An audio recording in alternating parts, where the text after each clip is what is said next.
అందరికీ నమస్కారం.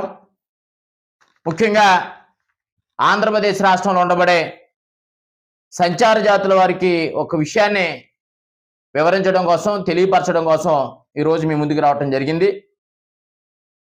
ఇప్పుడు మన మధ్యలో మన ఉన్నటువంటి విషయం,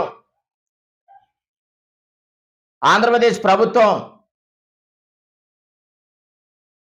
స్థానిక సంస్థల ఎన్నికల్లో బీసీల రిజర్వేషన్ల అంశంపై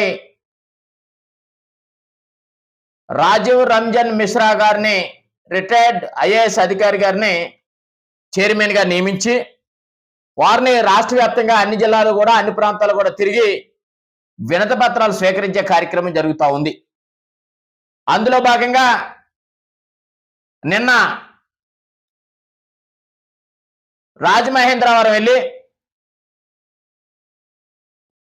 డెడికేట్ బీసీ కమిషన్ చైర్మన్గా ఉన్నటువంటి పెద్దలు రాజీవ్ రంజన్ మిశ్రా గారిని కలిసి ఒక వినతి పత్రాన్ని ఇవ్వటం జరిగింది.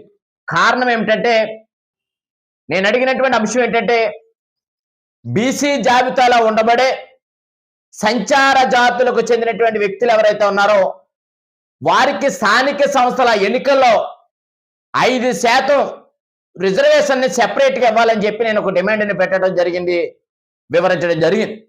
కారణం ఏమిటంటే, స్థానిక సంస్థల ఎన్నికల్లో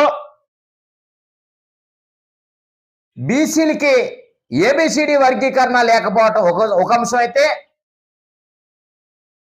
ఈ స్థానిక సంస్థల ఎన్నికల్లో వార్డు మెంబర్లుగా కానీ, గ్రామ సర్పంచ్గా కానీ, లేదు ఎంపీటీసీలుగా, జెడ్పీటీసీలుగా, లేదు కౌన్సిలర్లుగా, కార్పొరేటర్లుగా పోటీ చేయటానికి బీసీ కోటా మాత్రమే ఉంది.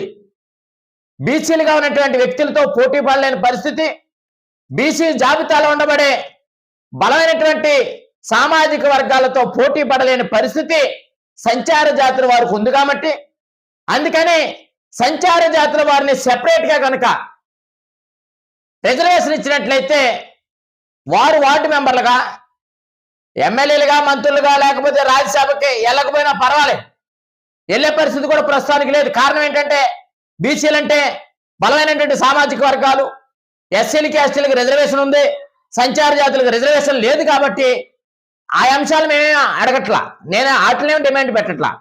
నేను మాట్లాడే అంశం ఏంటంటే, బీసీ సామాజిక వర్గాల్లో ఉండబడే బలమైనటువంటి వర్గాలతోటి మేము స్థానిక సంస్థల్లో కూడా పోటీ పడలేకపోతా ఉన్నాం. కాబట్టి మా సంచార జాతులకు ఒప్పుకోట ఇచ్చి